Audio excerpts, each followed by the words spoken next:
Gepleyer Azatlyk Radiosu.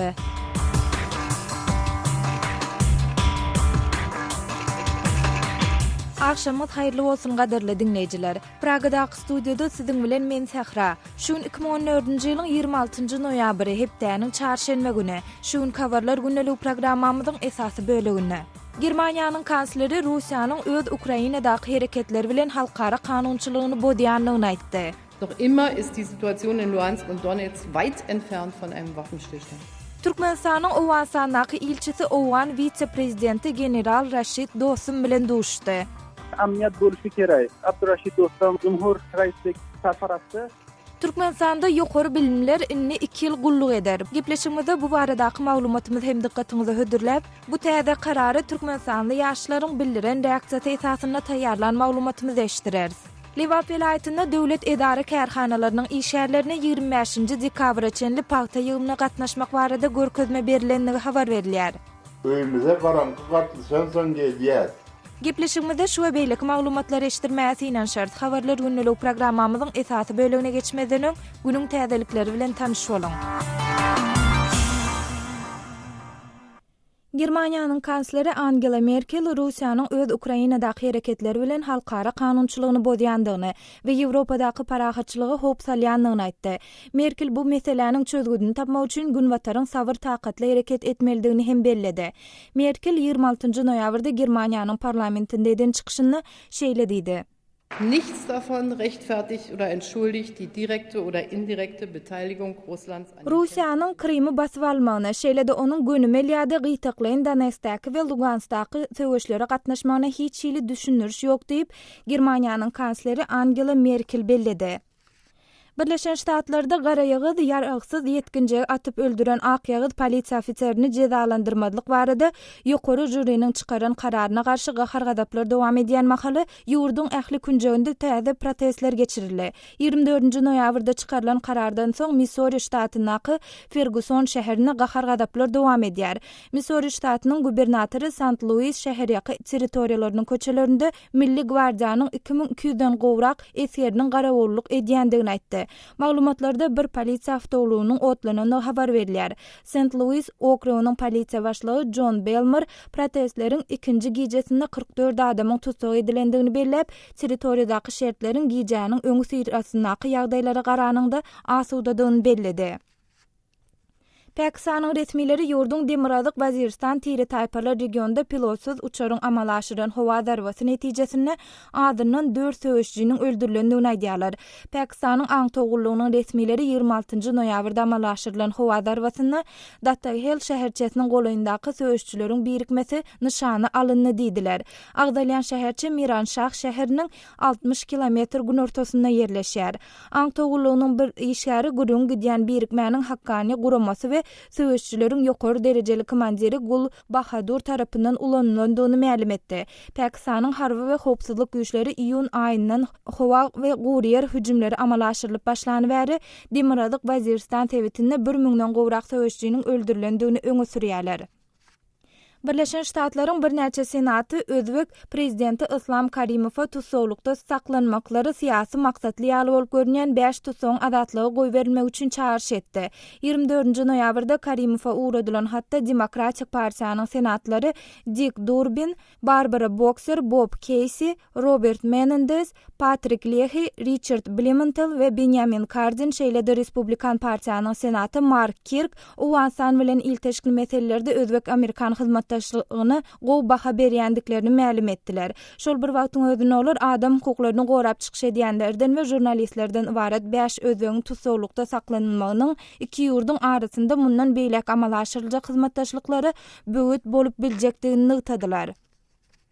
Russiýanyň garaşsyz habar web sahypasynyň baş redaktory Birleşen Ştatlaryndan syýasy gaçywatarlygy sorajakdygyny aýtdy. Oleg Potapenko 26-njy noýabrda Azatlyk radiosyna beren maglumatyny özüniň ýurdu terk etmeginiň öňüni almak üçin Rus resmiýetleriniň eden taýdanlaryna garamazdan Birleşen Ştatlaryna barandygyny aýtdy. Potapenko Amurburg Nokoturu adly habar web sahypasynyň redaktorydyr.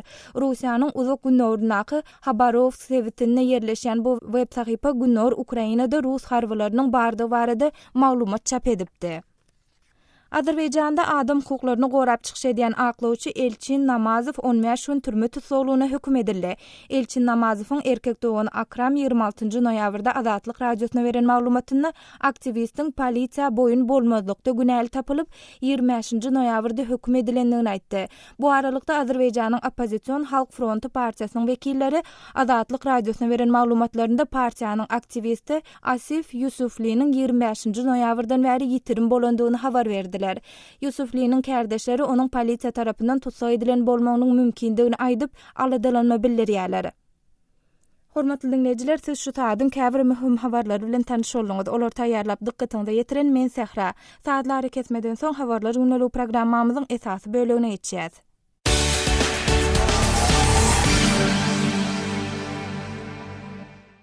Hormatly dinleyijiler, ýa-ni habarlardan belläp geçişmi diýaly Germaniýanyň kansleri Angela Merkel Russiýanyň öz Ukrainadaky hereketleri bilen halkara kanunçylygyny bozýandygyny we Ýewropadaky parahatçylygy hop awandyrýandygyny aýtdy.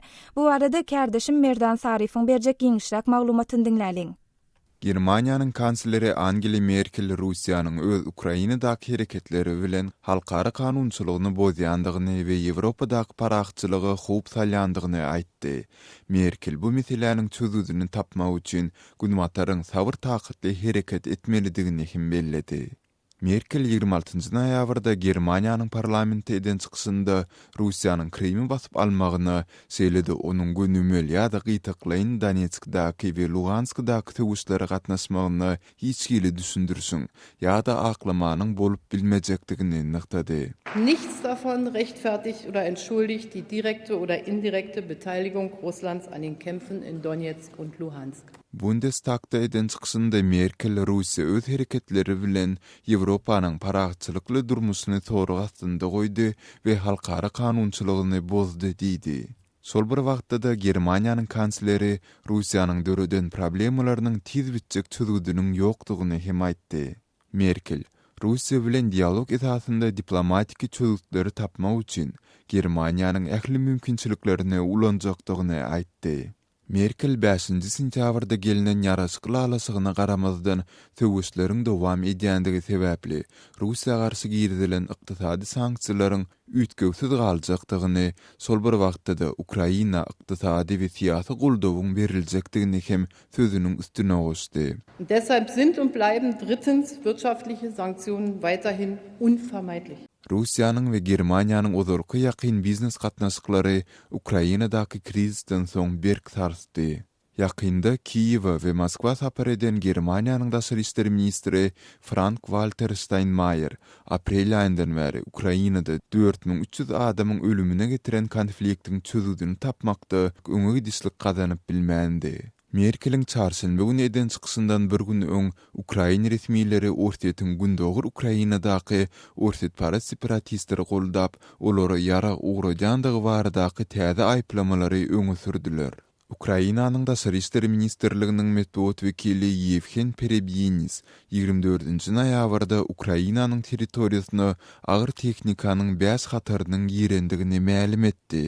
Russiýa, Kiýewiň we NATO'nyň öňe sürýän aýplamalaryny aramazdan Ukrainadaky separatistlere günümel harby goldaw bermeýändigini tekrarlap gelýär. Kardeşim Merdan Sarifoň taýýarlan maglumatyny dinlediňiz.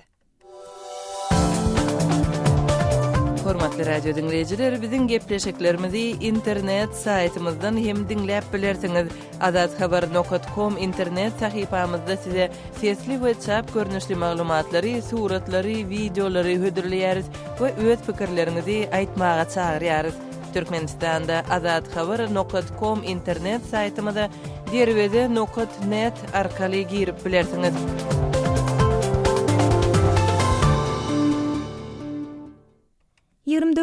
noýabrda Türkmenistanyň Kabullaky ilçisi Hemrat Towalakow Owganstanyň wise-prezidenti general Reşit Dostum bilen duşdy. Bu duşuň dowamında Türkmen Owgan resmiýetleriniň iki ýurdun arasyndaky ykdysady hyzmatdaşlygy ösdürmek şol bir wagtyň özünde howpsuzlyk meseleleri barada maslahat edenini habar berilýär. Bu barada Azatlyk radiosynyň Kabullaky habarçysy Şamerdan Guly Muradynyň berjek has giňişrak maglumatyny dinlädiň. Türkmenistanyň Kabuldaky elçisi Emra Togolakow Awganystanyň vice-prezidenti general Dostum bilen duşuşdy. Prezident idarasynyň medbugat gullugynyň ma'lum etmegine göre general Dostum bilen Türkmenistanyň Kabuldaky elçisi iki ýurduň arasynda ykdysady gatnaşyklar barada gurrun edipdir. Howpsuzlyk meselesi bilen baglam gurrun edilendigini general Dostumyň medbugat boýunça maslahatçysy Sultan Fayzi Azatlyk radiosyna aýtdy. Amniyat boluşy kerak. Abdurraşid Dostum Cumhur raýslik sarparasty. Oňa göre general Dostum Awganystanda ýagdaýyň kadalyşmagy üçin tagalla edýär. Howpsuzlygy üpçün etmek esasy meseledir.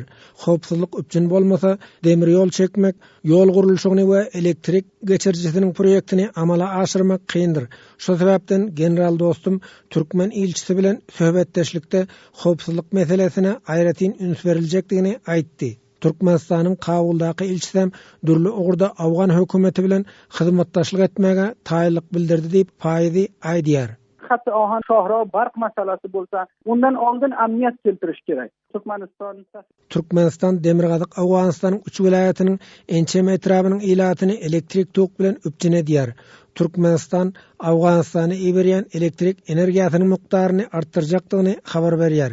General Dostumyň medbugat wekiliniň aýdysyça Türkmen elçisi şu barada hem gurrun edipdir. Awganystan bilen ykdysady hyzmatdaşlygyň östüriljekdigini elçi belläp geçipdir.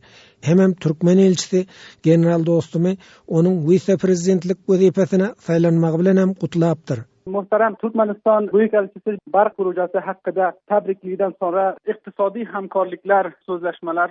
Awganystanyň soňky taryhynda bu ýurtda ýaşaýan türki halklaryň bir wekili ilkinji gezek vice-prezidentlik wezipe saýlandy we milli bitawi hökümet guruldy.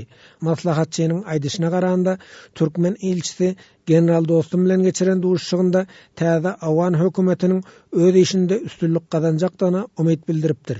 Türkmenistan safiri yangi hökümet daha dep bildirdi. Hökümet wahdatyny gepleşigi taýinlap azatlyga ýetiren Kabuldan Şaýmyrdan Ulumrady. Hormatly dinleýijiler, Azatlyk radiosu Türkmen-Awgan serhediniň golaýyndaky howpsuzlyk meseleleri barada ýygyderli maglumatlar çap edýär. Azathabar.com web sahypamyzda sypdyran maglumatlaryňyzy okap öz araşlaryňyzy galdyrmak isleseňiz, size web sahypamyzda araşýas. Azathabar.com web sahypamyzda Türkmenistandan garawum.info arkaly girip bilersiňiz.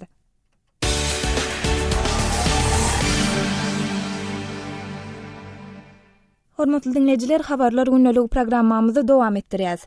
Türkmenistanda ýokary bilimini tamamlanan ýaşlar, ýagny ýokary bilimliler inni 2 ýyl harby gullyk ederler.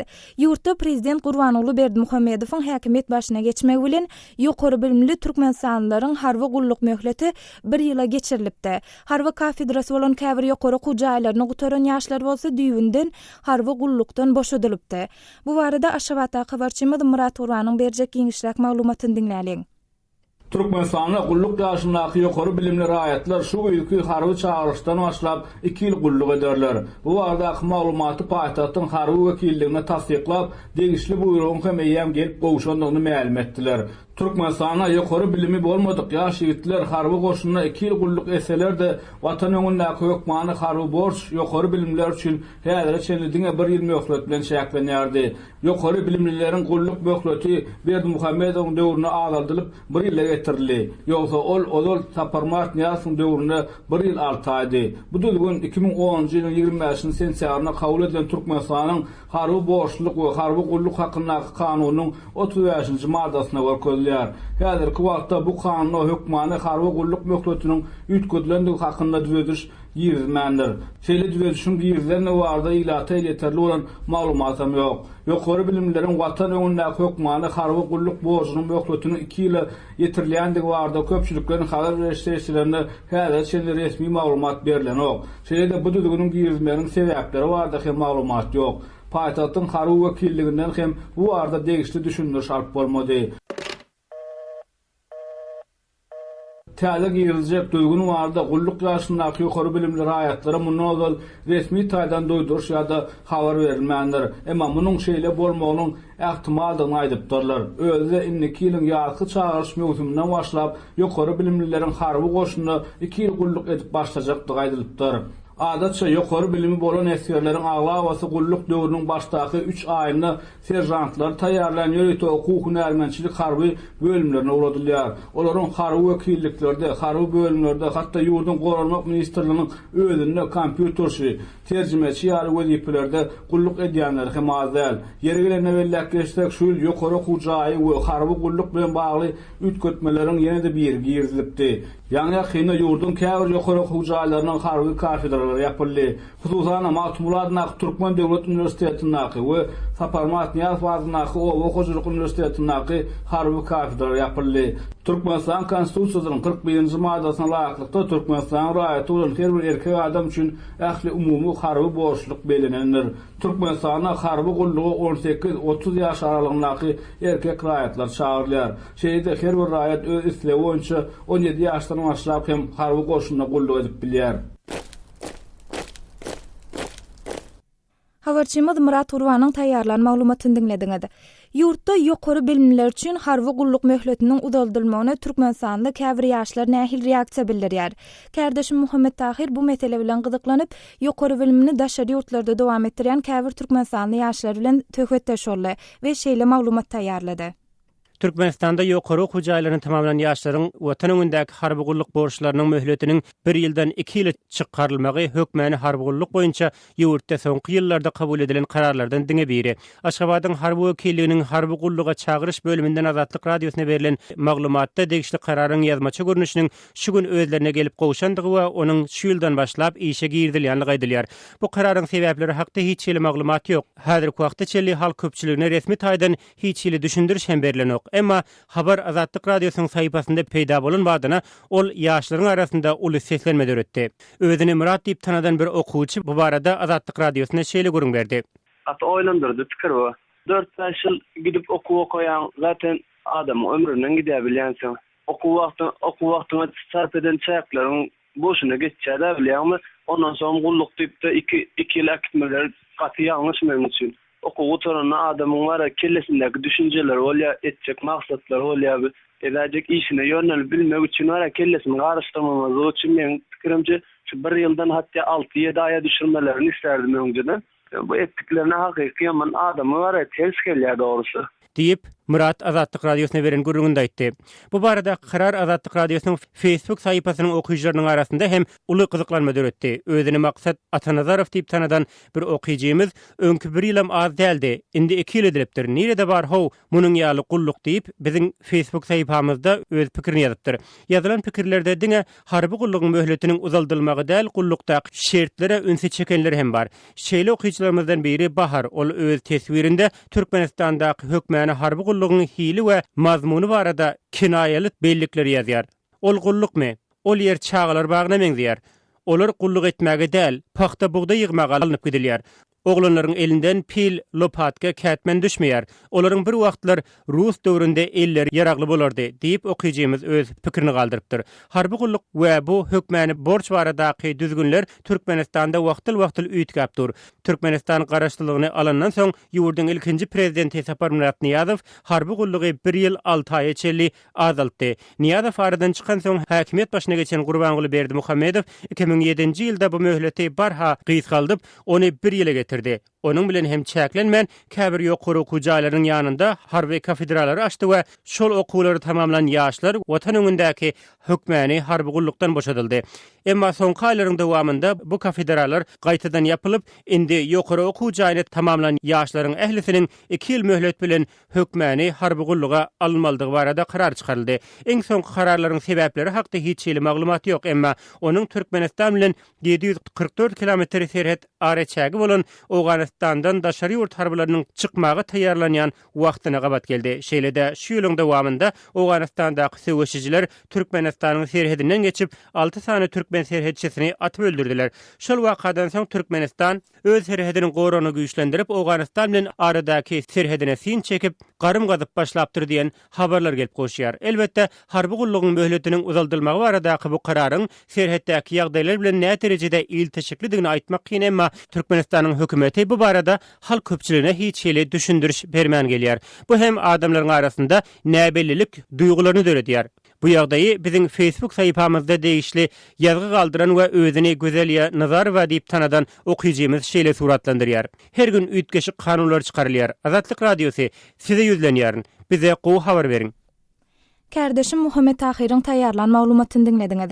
Hormatly dinleýijiler, ýurtda ýokary bilimler üçin harby gulluk möhletiniň uzaldylmagyna, ýagny 1 ýyldan 2 ýyla çykarylmagyna siz nähili araýarsyňyz? Bu baradaky pikir araýşlaryňyzy, bellikleriňizi biziň bilen paýlaşyň. Biz hem halk köpçüligine ýetireli. Biziň medbot email belgisi gmail.com email adresimde haturadyň.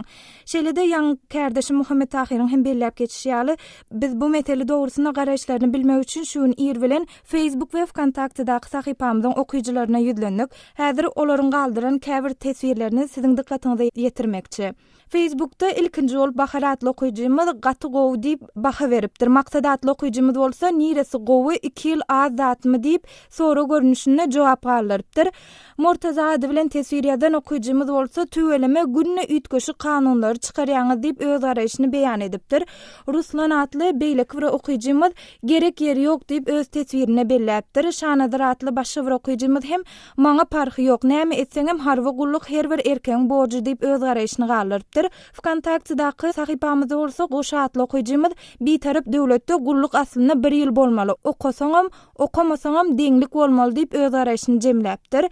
Dilşad adly okuyjymyz bolsa 2 ýyllyk bolsa umuman dogry gelmeýär. Meselem 8 ýyllyk okuwlar bar. Medisinada okasaň 8 ýyl okap ýene 2 ýyl harby gulluk etmeli bolsa umuman dogry gelmeýär diýip öz garaýşyny galypdyr. Şeýle-de biz Kontaktdaky sahypamyzda siz ýokary bilimleriň inni 2 ýyl gulluk etmegine nähili araýarsyňyz diýip pikir soralyşy hem ýerleşdirdik. Bu pikir soralyşymyzda diňe şunyň dowamında, ýagny ýerden bäri 100den hem gowrak adam ses berip, okuyjylarymyzyň 31,17 göterme oňaýly, okuyjylarymyzyň 50,10 göterme oňaýsyz, 17,18 göterme hem biparh diýip öz pikir garaýşlaryny galypdyrlar.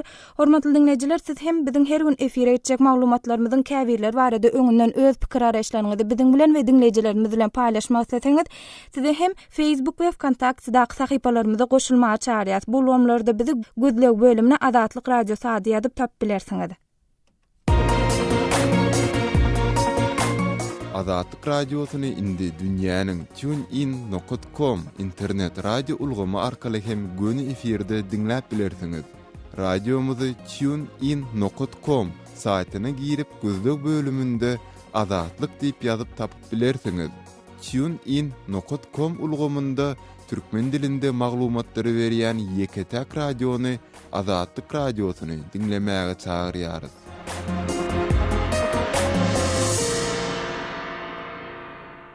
Habarlar günnälik programmamyzy Lewap welaýatyndan gelip goşan maglumatymyz bilen dowam etdirýäs. Lewap welaýatynda döwlet edara kärhanalarynyň işgärlerine 25-nji dekabra çenli paýta ýygyna gatnaşmak barada görkezme berilenden habar berilýär. Maglumata görä mollimler mekteplerde sapaklary tamamlanan desine paýta meýdanlaryna alınıp gidilýär. Lukmanlary bolsa öz ýerlerine başga birini uğratmalydyklary barada görkezme berilipdir. Bu barada Lewapda habarçymyz Osman Haliýew şeýle maglumat berýär. Şu gün 26 noýabrda ýerden Lewap welaýatynyň käbir etraplarynyň döwlet edaralarynda, hassahanalarynda, mekteplerinde ýygnaklar geçirilip, paýta ýygymynyň ýene-de bir aýlap 25-nji dekabra çenli dowam etjektigi aýdylypdyr. Mundan bir näçe gün öň ýygym 30 noýabrda hasyl bayramyndan soň tamamlanýar diýen ekenler. Orta mektepleriň biriniň başlangyç klas mugallimi Gowher sentýabrın ilkinji günlerinden başlap mugallimlaryň okuwdan soň paýta ýygymyna çekilmeginiň okuwyň hylyna, özleriniň gündelik durmuşyna ýetirýän täsiri barada şeýle görnüň berdi. Mektep mugallimlarynyň köpsi zenanlar, olar gün ortagyna çenli ders okatmaly, soňra paýta gitmeli. Öýümüze garaňky gatlyşan soň gelýäs. Onsoň çağalarymyzyň çaýnakary, öýüň iş hysırdysy, Gece bir sene var yanca aladamız yetik. Ýerden ýene mektebe gitmeli. Aşak klaslarda işem ýeňil däl. Sapaklaryna ýetişmeýän çağalar bilen goşmaça ders geçmek zerur. Onu geçip bilemizok. Paýta bizi halys surnukturdy diýip Gowher mugallim zeýrendi. Lukmançylyk edarlarynda da ýagdaý mekteplerdäkiden öwerlik däl. Indi 3 ay bäri Şepaga duyalarının köpsi, tam süpürcülerin ählisi pagtada, iş yerinde Lukman'ın yekeci özü, ol nähoşlary kabul etmeli. Şepaga duyasının işinde, tam süpürcünün işinde öz etmeli. Şu günler Lukmanlara işi düşen özün olma. Ulu novatlar barada aytmanında da, kavuluna giren Lukman'ın yadavlıktan yana ayak üstünde zordan dur. Baranına pişman ediyen deyip 67 yaşlı karrı ene Narcan Dayza gürrün verdi. Devlet edarlarına yüz tutup baranlar bilen bağlıyağdı hemşeyle. Adamlar onların köpsünde, işgərlərin iş yerinde değil de pahtadılığına aydılarlar. Resminama kol koydurmak ya da tasdiknamadır. Başka bir gerekli kağısı almak için 3-4 günlük katlamalı bolyandığını radyomuz bilen söhbetteş olanlar ayttılar. Pahta yığımının dekabr ayına çenli uzamağını o hocalık hünermenleri, kərindeçiler de oňlanok. Yığım kutarmasa, Govaçanın çöpünü ormağa da, şüdüger sürümünü geçirmeye de ecaza yok. Qar yağmurlu kış günleri başlanıp, yer donan son, ol işler bakara kalacak. Güz meydan işlerinin bakarda geçirilmeyi indiki yılın hasılına yaramaz tesir ediyor. Ondan hazırki meydanlardan köplenip alınyan pahta, yekeçigit yığanına degen ok. Sortuk, hili katı pes. Sarp edilen zahmetin, çıkarılan çıktacının övezini kaplanı ok deyip yaşıl agronom Durduay Hemrayev Azatlık Radyosuna gürrün verdi. Habarçymyz Osman Halif'in taýýarlan maglumatyn dinlediňiz. Eýsem howanyň barha sowaýan häzirki günlerinde pahta meýdanlarynaky şertler nähile? Pahta meýdanlaryna alınıp gidilen döwlet edara kärhanalarynyň işgärleri nähil şertlerde işleýärler? Adatlyk radiosu bu soraw bilen gyzyklanyp şu günler pahta ýygyna gatnaşan Gülzar atly gelin bilen söhbetdeş boldy. Ol Lewabyň döwlet edara kärhanalarynyň birini işleýär.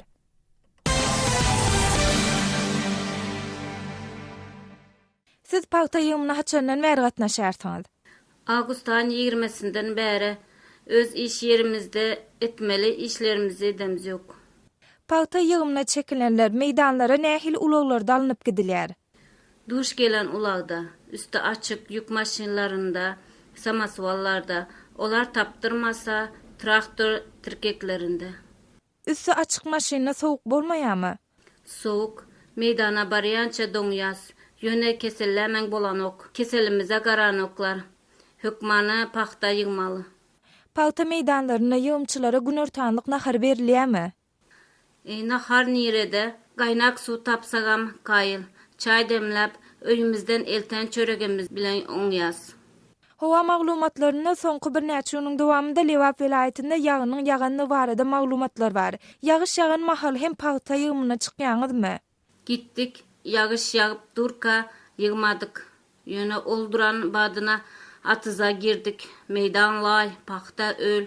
Yarım bilimize çelle ölmücük olduk. Geçen ýylym şeýle ýagdaý bolupmydy? Ýagny dekabr aýynyň ahirine çenli pahta ýygyna alınıp gidilipdiňizmi? Gidildi. Her ýylam şeýle 3-4 günläp ýagyş ýa-da galyň gar ýagýança gitmeli bolýar pahta. Şu günlerem dilegimiz howa bozulsady. Bizem pahtadan din satyk. Siziň pikiriňizçe pahta ýygymynyň 3 aýdan hem gowrak wagt dowam etmeginiň sebäbi näme bolup biler? İş gurap bilen oklar, maşin bilen ýygylan pahta az. Kärendeçileriň özleri öz yerlerinde pahta ýygan ýok diýen ýaly. Onsoň pahtany biz ýygmaly bolýas. Lewapda şu günler pahta ýygymyna gatnaşan Gülzar atly gelin bilen geçiren söhbetdeşligimizi dinlediňiz. Hormatly dinleýijiler, howanyň barha sowaýan häzirki günlerinde Lewabyň döwlet edara kärhanalarynda işleýän işgärleriň pahta ýygymyna alınıp gidilmegine siz nähil araýarsyňyz? Şeýle-de bu mesele barada siz nähil tejribeleri başdan geçirýärsiňiz? Bu baradaky garaýşlaryňyzy, bellikleriňizi, maglumatlaryňyzy biziň bilen paýlaşyň. Biziň Moskwadaky telefon belimiz 7926 236 04 55 jaň ediň ýa-da SMS ýazyň. Hormatly dinleýijiler, şunuň bilen habarlar günnelik programmamyz hem geçirip oturýar. Saatlar kesmeden soň gepleşiklerimizi ýazgyda dinläp bilersiňiz. Programmany Pragadaky studiýadan men Sahra alyp bardym. Tolkunlarymyzdan aýrylmaň.